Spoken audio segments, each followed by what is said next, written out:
જય હિન્દ વિદ્યાર્થી મિત્રો, હું લકી રાય તમારું મારા ચેનલની અંદર હાર્દિક સ્વાગત કરું છું। આજે આપણો પ્રથમ લેક્ચર છે જે આપણે મૂકવા જઈ રહ્યા છીએ।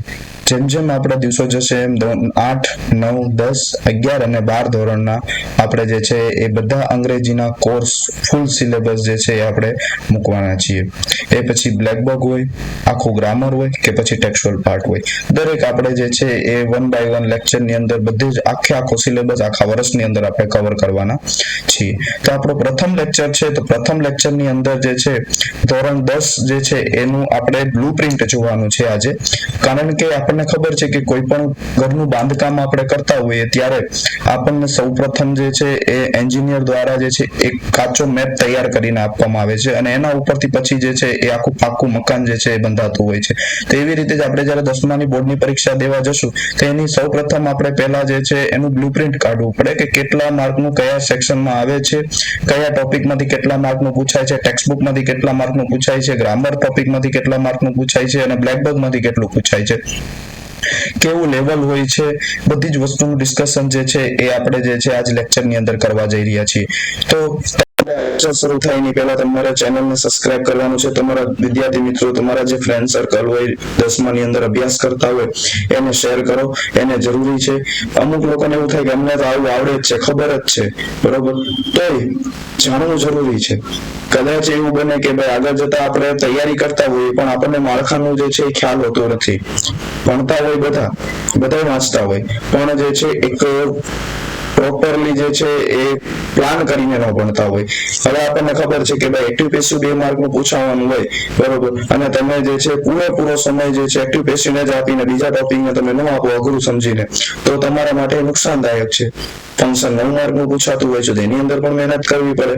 તો એ પ્રમાણે તમારે જે છે યાદ રાખવાનું છે કે બધા જે છે ગુણભારને ધ્યાનમાં રાખીને તમારે તૈયારી કરવાનું છે, એટલે સારામાં સારા માર્ક તમે સ્કોર કરી શકો એવું જે છે મારો પ્રયત્ન રહેશે। તમારે પણ સાથે સાથે મહેનત કરવાનું છે। આપણે ટેસ્ટ સિરીઝ લાવશું, ડાઉટ સોલ્વિંગ લાવશું, બધી જ વસ્તુ જે છે એ આપણે ઓનલાઈન જે છે એ આપણે અરેન્જ કરશું। તો અત્યારે આપણે જે છે એ આપણે બ્લુપ્રિન્ટ જોઈએ। સૌપ્રથમ YouTube ચેનલ રાય સર 01 ને તમે ફોલો સબસ્ક્રાઇબ કરજો અને શેર કરજો, લાઈક પણ કરજો। Standard 10 English SL means second language blueprint, જે આપણે ગુજરાતી મીડિયમની અંદર સેકન્ડ લેંગ્વેજ આવે છે। હવે આપણે જે છે જોઈએ કે ભાઈ માધ્યમિક શાળા અને ઉચ્ચ માધ્યમિક શાળા આવતું હોય તો ગુજરાતી માધ્યમિક અને ઉચ્ચ માધ્યમિક શાળા બોર્ડ ગાંધીનગર જે છે એના દ્વારા જે છે એક બહાર પાડવામાં આવે છે। ચાલો, તો બહાર પાડવામાં આવે છે પરિપત્ર, જેની અંદર બધી વિગતો જે છે એ લખેલું રહે છે।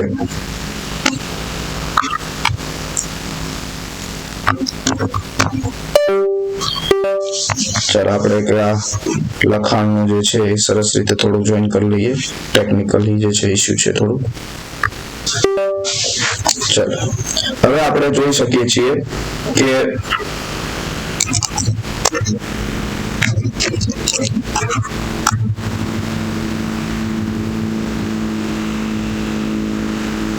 આપણે જોઈ શકીએ છીએ કે ભાઈ માધ્યમિક અને ઉચ્ચ માધ્યમિક શાળા બોર્ડ જે છે એ ગાંધીનગર આપણને દેખાડ્યું છે શૈક્ષણિક 2024 અને 2025 મુજબ। તો 2024 અને 2025 મુજબ આપણે જોઈ શકીએ છીએ કે ધોરણ 10 અંગ્રેજી SL પેપર કોડ 16 આપણને જે છે ટોટલ કુલ સમય આપણને કેટલો મળે છે તો કે 3 કલાકનો સમય મળે છે। વિદ્યાર્થી મિત્રો, 3 કલાક ઇનફ સમય હોય છે જો તમે ત્યાં કાળજીપૂર્વક તમે ટેસ્ટ આપો, રાઉન્ડ્સ આપો અને તમારા માર્કની ચકાસણી મુજબ તમે જે છે લખાણને પ્રેક્ટિસ રાખો તો એ 3 કલાકની અંદર પૂર્ણ થઈ જતું હોય છે। કુલ ભાર આપણું હોય છે 80 માર્કનું। એની અંદર જે છે A, B, C, D અને E વિભાગ પડતા હોય છે। એની અંદર વિભાગ A ની અંદર આવે છે 1 થી 15 પ્રશ્ન, એમાં 1 થી 10 પ્રશ્નો હોય છે reading comprehension extract main text, કેમાંથી પૂછાતું મેઇન ટેક્સ્ટ, આ છે આપણો ક્વેશ્ચન આન્સર। આ આપણો હોય છે ક્વેશ્ચન આન્સર જે ફકરા ઉપરથી જોઈને નીચે પ્રશ્નોના જવાબ આપવાનો હોય છે ધોરણ 10 ની અંદર 10 માર્કનું હોય છે ટોટલ. વિદ્યાર્થી મિત્રો મેઇન વસ્તુ એ છે કે આપણે જ્યારે યુનિટ કરશું ત્યારે એના પ્રશ્નોના જવાબો પણ કરશું કે કેવી રીતે પ્રશ્નોનો જવાબ લખો, બરોબર. તો આપણે એ પણ આપણે આની અંદર જે છે એ વિગત મુજબ જે છે આપણે યુનિટ વાઇઝ બધા શીખશું. પછી 11મો પ્રશ્ન આવે છે આપણો શોર્ટ નોટ. શોર્ટ નોટ જે છે ક્વેશ્ચન બેઝ હોય છે. નીચે તમને પ્રશ્ન આપેલા હોય ને એનો જવાબ જ તમારે શોર્ટ નોટ મુજબ તમારે લખવાનો હોય છે. મેઇન ટેક્સ્ટમાંથી પૂછાતો હોય છે. 1 થી 10 યુનિટ આપણે આવે છે એમાંથી પૂછાય છે અને કુલ ભાર હોય છે એનો 3 માર્ક. આમાં પણ આઈએમપી છે. તમને 5 કે 6 શોર્ટ નોટ આપી દઈશ. એમાંથી જ આઈએમપી જે છે બોર્ડની અંદર પૂછાતું હોય છે. કરવાના છે બધા, કારણ કે પેપર આપણે કાઢવાના છીએ નહીં. પેપર બોર્ડ એક્ઝામિનર કાઢતો હોય છે, બરોબર, બોર્ડ વાળા. તો આપણે એક એઝ્યુમ્પશન કરીએ કે ભાઈ આઈએમપી છે, આમાંથી પૂછાઈ શકે છે, બરોબર. તો આપણે પહેલા એની ઉપર ભાર આપશું અને પછી જે બીજા બધા છે એ પણ શોર્ટ નોટ આપણે કરી નાખશું. હવે એક્સપિરિયન્સ મુજબ જે છે દર વર્ષે અમને આઈડિયા લાગી જતો હોય કે આમાંથી આવું આવી શકે, બરોબર. એવું જે છે હું તમને જાણ કરીશ. અને 99% જો છે આ 5 કે 6 માંથી જ પૂછાતું હોય છે. True false. હવે ટ્રુ ફોલ્સ એટલે કે આપણે ખોટા ખરા જે મેઇન ટેક્સ્ટ માંથી પૂછાય છે એને આપણે ગુણ ભાર કેટલા હોય છે તો કે 4 માર્કમાં પૂછાતું હોય છે, બરોબર. આમાં તમારે 10 યુનિટ વાંચવાના હોય છે. આપણે જ્યારે યુનિટ કરશું તો એમાંથી જે છે તમને ટ્રુ ફોલ્સ ના પ્રશ્નો પણ આપીશ. જ્યારે યુનિટ પૂરું થાય ત્યારે short note plus true false ના પ્રશ્નો પ્લસ પેરેગ્રાફ ઉપરથી જે છે ફિલ ઇન ધ બ્લેન્ક્સ આવે છે જે આપણે જોશું એની પણ પ્રેક્ટિસ જે છે એ આપણે કરવાનું રહેશે. તો સેક્શન એ ની અંદર આપણે ટોટલ કેટલા માર્કનું જોયું તો કે ટોટલ આપણે જોયું 17 માર્કનું, જે ટોટલી મેઇન ટેક્સ્ટમાંથી પૂછાતું હોય છે. ચાલો વિદ્યાર્થી મિત્રો આપણે આગળ વધીએ. હવે આવી વાત સેક્શન બી ની. સેક્શન બી ની અંદર જે છે આપણે ટોટલ કેટલા માર્કનું પૂછાય છે? સેક્શન બી હોય છે 17 માર્કનું. 5 ને 5 10 ને 4 14 ને 3 17. હવે આપણે 16 થી 18 જે છે હોય છે રીડિંગ કોમ્પ્રિહેન્શન. એ રીડિંગ કોમ્પ્રિહેન્શન ક્યાંથી પૂછાતું હોય છે? જે મેઇન ટેક્સ્ટ ની અંદર આપણા પોયમ આપેલા હોય છે એમાંથી જે છે આ 3 માર્કનું જે છે પૂછાતું હોય છે. એમાંથી આવે છે સ્ટાન્ઝા. એમાંથી શું પૂછાય છે? સ્ટાન્ઝા 3 માર્કનું, બરોબર. દરેક સ્ટાન્ઝા દરેક પોયમ બહુ સારી રીતે ડિટેલમાં આપણે ભણશું. પછી આવે છે 19 થી 23 રીડિંગ કોમ્પ્રિહેન્શન સપ્લિમેન્ટરી જે તમારે આવે છે જે છે 9મા 10મા ધોરણની અંદર 9મા ધોરણની અંદર ડોલ્ફિન આવશે અને 10મા ધોરણની અંદર આવશે તમારે બ્લેક બગ, જેમાંથી 5 માર્કનું પૂછાતું હોય છે. પછી આવે છે 24 થી 28 પ્રશ્નોમાં 5 માર્કનું આપણે જોઈએ તો કે નોન વર્બલ ટેક્સ્ટ આવતું હોય છે, જેની અંદર તમારે એડવર્ટાઇઝમેન્ટ જેવું આપેલું હોય, છાપું આપેલું હોય અથવા લાયસન્સ કે કોઈ પણ એવા ટોપિક આપણે કવર કરશું ત્યારે જોશું. એ નોન વર્બલ જે ઉપરથી જોઈ લખવાનું હોય છે. પ્રશ્નના જવાબ એના 5 માર્ક હોય છે. અને કોમ્પ્રિહેન્શન સીન, ડાયલોગ અને ઇન્ટરવ્યુ 4 માર્કની અંદર ડાયલોગ આપેલું હોય છે, જેને આપણે ઇન્ટરવ્યુ કહીએ. બે માણસ વચ્ચે, બે વ્યક્તિઓ વચ્ચેનો સંવાદ, એવું જે છે 4 માર્કમાં આપેલું હોય છે. 29 થી 32 પ્રશ્નો હોય છે. આટલા પ્રશ્નોના 4 માર્ક હોય છે. તો સેક્શન બી પણ આપણે જોઈ ગયા કે 17 માર્કનું કવર થાય છે.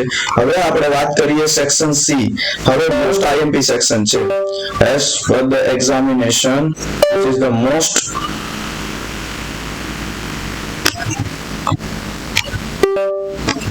મોસ્ટ આઈએમપી પ્રશ્નો હોય છે આની અંદર, કારણ કે ફૂલ્લી ગ્રામર ટોપિક જે છે આની અંદર કવર થતો હોય છે. પહેલું આપણે જોઈએ તો કે ભાઈ 33 થી લઈને ટોટલ 41 એટલે કે કેટલા પ્રશ્નો થયા તો કે 9 ક્વેશ્ચન થયા, બરોબર. એના માર્ક કેટલા થયા તો કે 9 માર્ક થયા. ટોટલી કોના ઉપર આધારિત છે તો કે ફંક્શન. મોસ્ટ આઈએમપી યાદ રાખજો, ફંક્શન ખૂબ જ અગત્યનું છે કે જે પહેલા ફંક્શન જે છે આઈડેન્ટિફાઈ કરવાનો છે. મેચ ધ ફોલોવિંગ જોડકામાં હોય છે 3 માર્ક.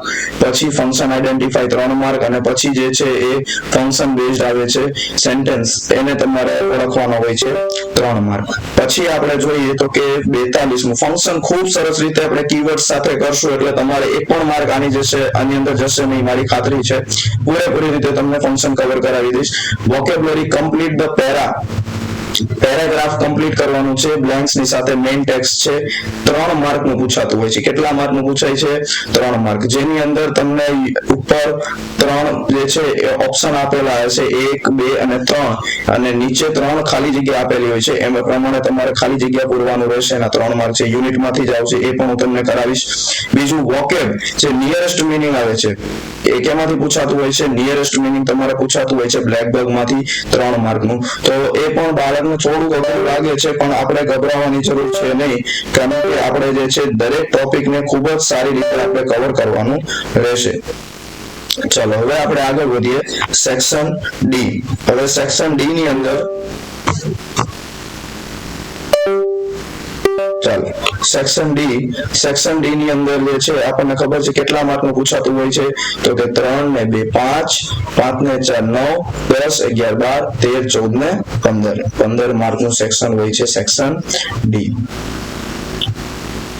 ચાલો એમાં સૌ પ્રથમ આવે છે 46 આવે છે ડાયરેક્ટ અને ઇનડાયરેક્ટ સ્પીચ, જે પૂછાતું હોય છે 2 માર્કમાં. હવે ડાયરેક્ટ અને indirect, direct and indirect speech. હવે ડાયરેક્ટ અને ઇનડાયરેક્ટ સ્પીચ કેટલા માર્કમાં છે? 2 માર્કમાં છે. આની અંદર જે છે તમને શું આપેલા હશે, તો કે ઓપ્શન આપેલા હશે, વિકલ્પો આપેલા હશે. કેટલા? તો કે 3. એમાંથી જ તમારે પસંદગી કરીને જે છે જવાબ લખવાનું રહેશે. તમારે 2 માર્કમાં આવશે.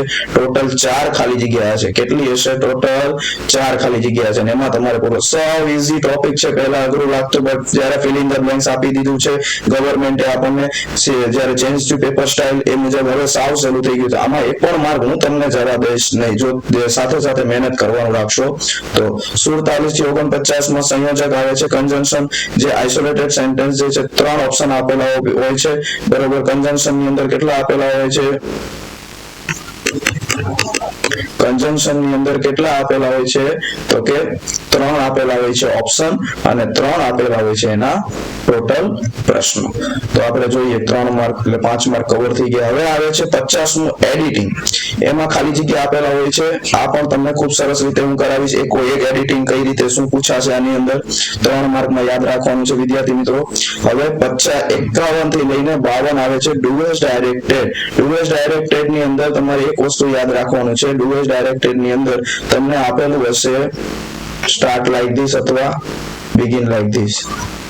સ્ટાર્ટ લાઈક ધીસ આપેલું હશે અથવા બિગિન લાઈક ધીસ આપેલું છે. એની અંદર શું આવે છે, તો કે ભાઈ જેન્ડર, ટેન્સ અથવા વોઇસ. આ 3 વસ્તુને ધ્યાનમાં રાખવાનું છે. આ વોઇસ એટલે થશે તમારે active passive. Active passive voice જે તમને કમ્પલસરી 2 માર્ક ની અંદર પૂછાશે, અને બીજા 2 માર્કમાં એક જેન્ડર અથવા ટેન્સ બેમાંથી એક આપેલું છે. મોસ્ટ ઓફ જે છે જેન્ડર અને ટેન્સ માંથી 2 આવે છે. નંબર ક્યાંય આવતા નથી. તો આપણે આ 3 ટોપિક ઉપર જ મૂળ ભાર આપવાનું છે, જે આપણને પૂછાશે 4 માર્ક. આમાં ખૂબ જ મહેનત કરવું પડશે વિદ્યાર્થી મિત્રો, કારણ કે એક્ટિવ પેસિવ ની અંદર આપણને કોઈ ઓપ્શન કે વિકલ્પ કે આપતા નથી. તો આપણે જે છે એને બહુ જ ધ્યાનથી આપણે મહેનત કરવું પડશે. હવે વાત કરીએ આપણે 53 થી 55 સિલેક્ટ ધ ક્વેશ્ચન. હવે આપણે વાત કરીએ 53 થી 55 જે છે સિલેક્ટ ધ ક્વેશ્ચન. બરોબર, સિલેક્ટ ધ ક્વેશ્ચન એટલે શું, તો કે WH ક્વેશ્ચન, જે 3 માર્કમાં પૂછાય છે. કેમાં પૂછાય છે? 3 માર્કમાં WH ક્વેશ્ચન. કયા WH ક્વેશ્ચન આવે છે એ હું તમને વિગતવાર જાણ કરીશ. તો આપણે જે છે સેક્શન ડી 15 માર્કનું પૂરું થઈ ગયું છે. હવે આપણે મોસ્ટ ઇમ્પોર્ટન્ટ આવે છે સેક્શન ઈ, જે ગુજરાતી મીડિયમના બાળકને ખૂબ જ ડિફિકલ્ટ પડતું હોય છે, કારણ કે આની અંદર આપણને શું જોવા મળે છે, તો કે રિટન પાર્ટ. શું જોવા મળે છે? Return part. ટોટલ કેટલા માર્કનું રિટન પાર્ટ હોય છે? તો કે 16 માર્કનું હોય છે આ સેક્શન. 16 માર્ક જે છે એ રિટન પાર્ટ હોય છે. હવે તો કે પહેલું હોય છે આપણને 56મું આપણે જોઈ શકીએ છીએ કે પેરેગ્રાફ રાઇટિંગ પૂછાતું હોય છે 6 માર્કમાં. ખૂબ સરસ રીતે આઈએમપી આપીશ. આની અંદર પણ હું તમને આઈએમપી આપીશ. એમાંથી જ પેપરની અંદર મોસ્ટ ઓફ પૂછાશે 6 માર્કનો એ. અને પછી 57માં આવે છે ઈમેલ રાઇટિંગ જે છે એનું ફોર્મેટ. ઈમેલ જે છે મોસ્ટ આઈએમપી હોય છે ઈમેલ, કારણ કે આ સ્કોરિંગ હોય છે. ઈમેલ કેટલા માર્કનું પૂછાય છે? તો કે 5 માર્કનું પૂછાય છે. આ પણ ખૂબ આઈએમપી છે. આની અંદર આપણે શું જોશું, તો કે ભાઈ ફોર્મેટ આપણે જોશું. હવે ફોર્મેટ, બરોબર, ફોર્મેટ આપણે જોશું અને રિપોર્ટ રાઇટિંગ જોશું. મુખ્ય શું જોશું આપણે, તો કે રિપોર્ટ રાઇટિંગ પણ આની અંદર જોશું. છે બે અથવામાં હોય છે, શેમાં હોય છે, બે જે છે એ ઓરમાં હોય છે, રિપોર્ટ રાઇટિંગ અને ઈમેલ, એ 5 માર્કમાં. અને છેલ્લું આવે છે જે છે એ પિક્ચર ડિસ્ક્રિપ્શન હોય છે 5 માર્કમાં. મોસ્ટ ઇમ્પોર્ટન્ટ છે પિક્ચર ડિસ્ક્રિપ્શન, પણ એક એક વાક્ય કેમ તમારે લખવું એ હું તમને વિગતવાર રીતે તમને જે છે એ તમને હું સમજાવીશ. તો વિદ્યાર્થી મિત્રો, આપણે જે છે એ પેપર જે છે 10મા ધોરણની અંદર ગુજરાતી મીડિયમનો ઇંગ્લિશ વિષયનો બ્લુપ્રિન્ટ અહીંયા પૂરું થાય છે. તો અહીંયા જે છે આપણે વિરામ રાખીએ. હવે આપણે નેક્સ્ટ લેક્ચરની અંદર જ્યારે આપણે મળીએ ત્યારે આપણે ગ્રામરના ટોપિક સ્ટાર્ટ કરશું પાયેથી લઈને. ફરીવાર કહું છું, 8, 9, 10, 11, 12 આપણે 5 ધોરણના ગ્રામર ટેક્સ્ટબુક અને જે છે બધી જ વસ્તુને આપણે ધ્યાનમાં રાખીને આપણે વિડીયો ઉતારવાના છે. તમારા વિદ્યાર્થી મિત્રો સુધી જે છે તમે આને શેર કરો, લાઈક કરો અને સબસ્ક્રાઇબ કરો, જેને ઉપયોગી થાય, 10મા ધોરણની અંદર સારા માર્ક લાવો એવી મારી શુભેચ્છા છે. જય હિન્દ, જય ભારત, ભારત માતા કી જય, જય શ્રી રામ.